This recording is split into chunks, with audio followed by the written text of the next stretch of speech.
শিশুর যত্ন বলতে আমরা সাধারণত শিশুর শারীরিক যত্নকেই বুঝি। সেই তুলনায় শিশুর মানসিক স্বাস্থ্যের দিকে তেমন একটা মনোযোগ দেওয়া হয় না। শিশুর সামগ্রিক বিকাশ নিয়ে কথা বলেছেন আন্তর্জাতিক খ্যাতিসম্পন্ন চিকিৎসক অধ্যাপক ডাক্তার কবির চৌধুরী।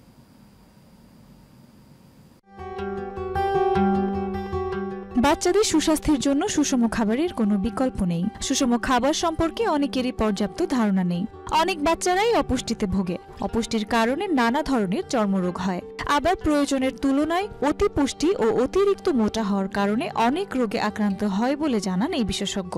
আমরা শিশু স্বাস্থ্য রক্ষা করার জন্য সব সময় চেষ্টা করব শিশুর পুষ্টি, শিশুর নিয়মিত ভ্যাকসিন দেওয়া, শিশুকে মেন্টালি সেভাবে গ্রো করে তুলতে হবে। আজকাল দেখা যাচ্ছে যে অটিস্টিক বাচ্চার সংখ্যা বেড়ে যাচ্ছে। এটার একটা কারণ আমি বেশ খেয়াল করতেছি, বাচ্চাদের ঠিকমতো লালন পালনে একটু সমস্যা, কারণ বাবা মা দুইজনেই কাজ করেন, তখন বাচ্চাকে দেখাশোনার তেমন কেউ থাকে না। সেটা বুয়া আয়া দেখাশোনা করেন, দাদি নানি দেখাশোনা করেন, তো বাচ্চার যে গাইডেন্সটার অভাব হয়, সেই কারণে বাচ্চারা একটু দুষ্টু দান পিঠে হয়ে যায়। শারীরিক ও মানসিক সুষ্ঠু বিকাশের জন্য আমাদের পরিবারকে অনেক দায়িত্ব পালন করতে হয়। বাচ্চাদেরকে সঠিক সময়ে ভ্যাকসিন প্রদান এবং স্বাস্থ্যের প্রতি যত্নশীল হতে হবে বলেও জানান তিনি।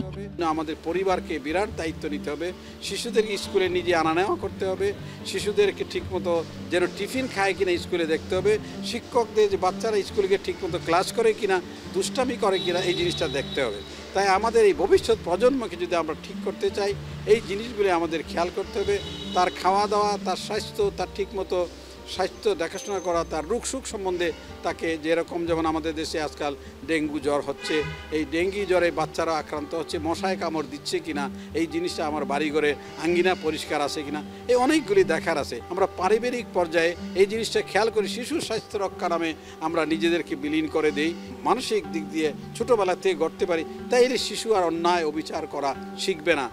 পারিবারিক পর্যায়ে এই বিষয়টি খেয়াল রাখতে হবে। শিশুর স্বাস্থ্য রক্ষায় পরিবার, সমাজ ও সচেতন মহলকে এগিয়ে আসতে হবে। শিশুর সুরক্ষিত ভবিষ্যতের জন্য সবাইকে সম্মিলিতভাবে যার যার জায়গা থেকে কাজ করতে হবে।